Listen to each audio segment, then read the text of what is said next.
Hey everyone, this is Dawn and welcome back to my channel. So I have been asked about attaching a hitch post onto a book cover. So I'm going to go ahead and show you how to do that. And this is a package of Hitch Fasteners, and this is, what the packaging looks like. So it would be called Hitch Fasteners for this one, and these are some little clips. So I'm going to create the closure on this book and take you along with me. So of course this is what the packaging would look like. This is called a Hitch Fastener, and there are two parts to this hitch fastener, and it actually comes in three colors. I just dropped some on the floor here just a moment ago. So they came in pewter and brass and a copper tone, I believe. And this is what it actually looks like. This is the little hitch post that's going to stand up on your book, and then this is the little screw that will hold the two pieces together. So the threads, here's the hole on the inside. Now, I will tell you, I've purchased these before from Hobby Lobby. So I can still find the hitch fasteners at Joann Fabrics, and I can also find them online. Now, I found these at Hobby Lobby before when Joann's was out of these, and I purchased them, and it's basically the same idea. But what happens is the screw here is a lot shorter. So this is better if you're putting together like something almost more like thick paper rather than a book cover, because the bottom part of the screw is not long enough. So if you've got something more like an actual book cover, this is not going to work for you. I found that out the hard way. And so the Tim Holtz brand is what you want.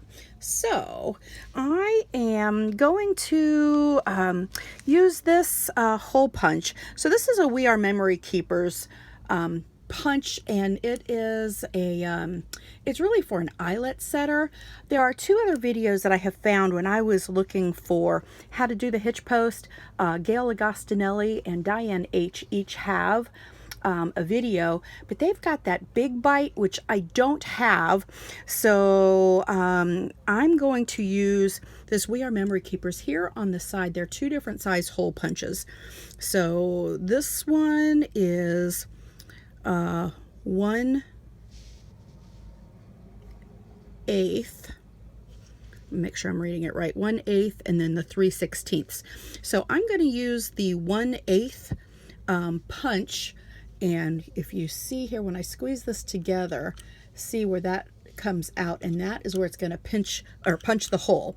So and to get my measurement here, right here is a little thing that slides, and it shows an inch right here. So I'm going to set this to 1/2 inch, which is where I had it set to begin with. I shouldn't have moved it.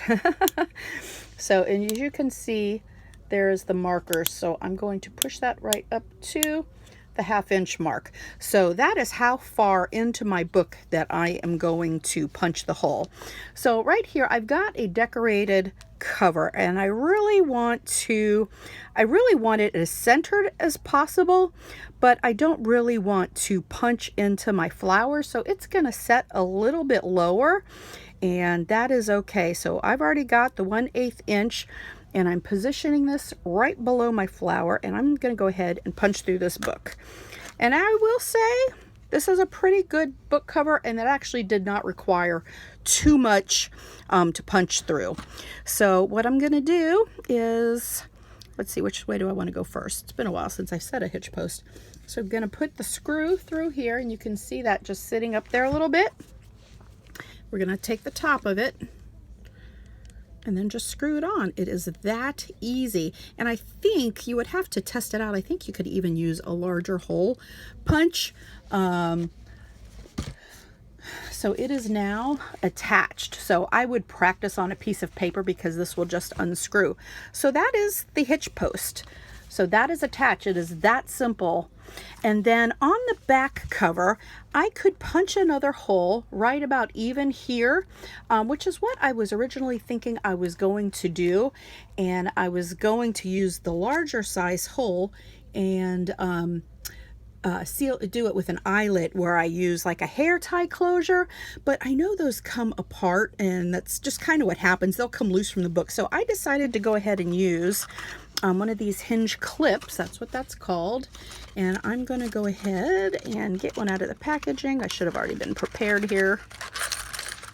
And, ooh, you know what? I just realized this is two different colors. I might have to switch this out. So what I'm going to do, and this is the simplest closure, in my opinion, that you can do, is go ahead and put on the clip. Actually, I don't really mind those, and it's probably going to stay. Worst case, you could spray paint that or alcohol marker it if you wanted to change the color, but I don't think it's going to show too much. I don't think it's going to make a huge difference. So I've got two different colors of seam binding here, and I think I was trying to decide if I wanted to go with the pink or this more greenish aqua color, and I think, you know what, I wanted to go with the green color, but I think I'm going to go with the pink. So I'm just going to cut off a section of this, and really I'm going to tie this in a bow, which really will not have to be knotted and unknotted. It will just, you will just be able to slide it over. So you see there's a hole here in the end of the clip, and I'm going to put my ribbon through it. Well, potentially put my ribbon through it. One side. It might have been easier to go top down. And you could always get a tool and help poke it through as well, which I think I will do. How about the end of a paintbrush?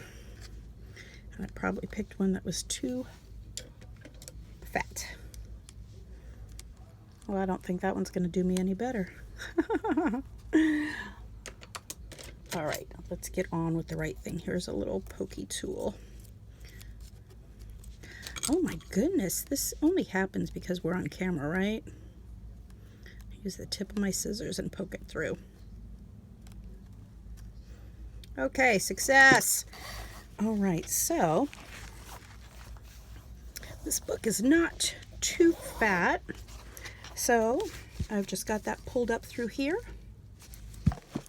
and I'm going to tie this ribbon into a bow. And the beauty of this is if your book grows, you can adjust to this, which you could too if you had oh my goodness, what's the word? Oh, if you had used the hair tie with the eyelet, you could also adjust for that. But I'm going to go ahead and double knot this one more time. So it's kind of more of a permanent bow, if you will. Oh, I think I'm glad I went with the pink. Okay, and then we're going to slip that right back over, and that's all you need to do is to get into this book.